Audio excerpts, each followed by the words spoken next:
ہم چاہتے ہیں کہ ان تمام بدماشیوں کے خلاف کھل کے آواز اٹھائیں. آباد الحمدللہ آواز اٹھاتا بھی ہے اور اٹھاتا بھی رہے گا، پر ہمیں چاہیے ہوگی آپ جیسے حضرات کی، آپ جیسے بزرگان دین کی سرپرستی بھی، مدد بھی اور ساتھ بھی.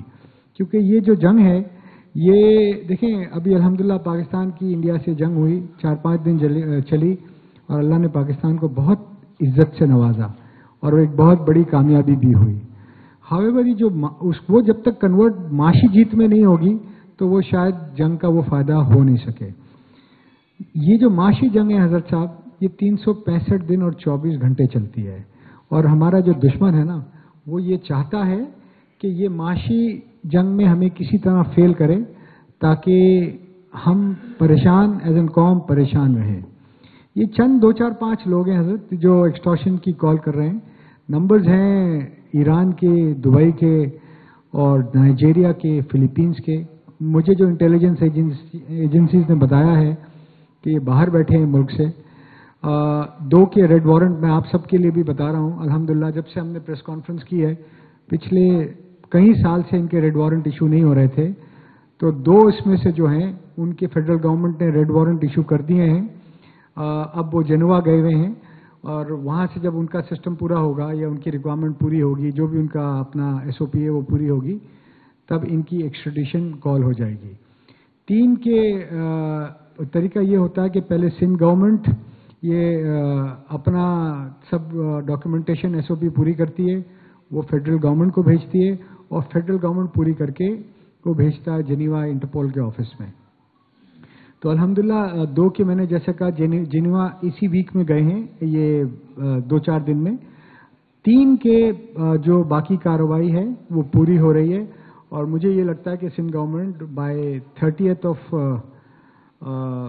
دسمبر انشاءاللہ اسی سال ان لوگوں کے خلاف بھی جو تمام کارروائی پوری کر کے ان کے بھی ریڈ وارنٹ ایشو کرنے کے لیے یہ بھیج دیے جائیں گے اسلام آباد. محسن نقوی صاحب نے ایشورنس دی ہے کہ، اور بہت سارے سینسٹیو حلقوں نے بھی ایشورنس دی ہے کہ ان باقی لوگوں کے بھی ریڈ وارنٹ ایشو ہوں گے، اور ان کو ان کے کیے کی سزا دینے کے لیے کٹہرے میں کھڑا کیا جائے گا. یہ بہت ہی حوصلہ افزا بات ہے، میں تمام ممبرز کو شیئر بھی کرنا چاہتا تھا. اس کے علاوہ سر جہاں پر یہ ایک ایکسٹورشن کا ایشو ہے، سر یہ جو کام کراچی میں ہو رہا ہے سر، یہ اکنامک سبوٹاج ہے سر. یہ اکنامک زمینیں کسی کی قبضہ کرنا، چاہے وہ کسی پرائیویٹ کی ہوں یا اسٹیٹ لینڈ ہو، یہ سر اکنامک سبوٹاج ہے. اسی طرح محکموں میں ایز آف ڈوئنگ بزنس نہ ہونا اور کاسٹ آف ڈوئنگ بزنس بہت بڑھ جانا. سر یہ دنیا اب گلوبل ولیج ہو گئی ہے. اگر گلوبل ولیج میں آپ کی کمپٹیٹیونیس نہیں رہے گی تو لوگ سرمایہ کاری وہاں کریں گے جہاں زیادہ انوائرمنٹ بہتر ہے یا جہاں زیادہ کمپٹیٹیونیس ہے. تو میری آپ سے یہ گزارش ہوگی اور آپ کی ٹیم سے بھی گزارش ہوگی کہ ان ڈیفیکلٹ حالات میں آپ ہماری ایڈوکیسی کریں ڈفرینٹ لیولز پہ، اور ہم تو اپنی جتنی طاقت ہے، ہمت ہے، صلاحیت ہے، ہم کر ہی رہے ہیں. پر آپ جیسے جب بزرگان دین بھی بات کریں گے تو گورنمنٹ کو اس کی سنجیدگی کا بھی اندازہ ہوگا، اور گورنمنٹ اس پہ مزید کام بھی کرے گی.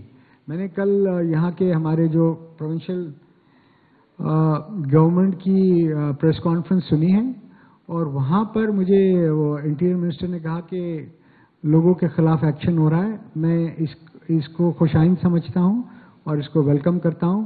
اگر کراچی میں سینس آف سیکیورٹی نہیں ہوگا تو کراچی میں انویسٹمنٹ نہیں ہوگا.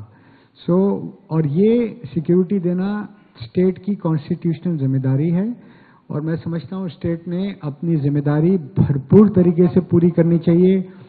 تمام فیڈرل گورنمنٹ کے لوگ، تمام پروونشل گورنمنٹ کے لوگ، تمام آرمی اسٹیبلشمنٹ، تمام سینسٹیو ادارے، تمام لا انفورسمنٹ ایجنسیز نے مل کے جوڑ کے کام کرنا چاہیے، سر جوڑ کے کام کرنا چاہیے تاکہ یہ مسائل حل ہوں. اگر یہ مسائل حل ہوں گے تو کراچی کی، افضل بھائی اوپر آئیے، یہ مسائل حل ہوں گے تو کراچی کی رونقیں بحال ہوں گی اور جیسے کراچی کی رونق بحال ہوگی تو سر سندھ کی اور پاکستان کی بھی رونق بحال ہوگی. ان چند گزارشات کے ساتھ میں آپ کو اور آپ کی ٹیم کو آباد میں ویلکم بھی کرتا ہوں اور بہت شکریہ بھی ادا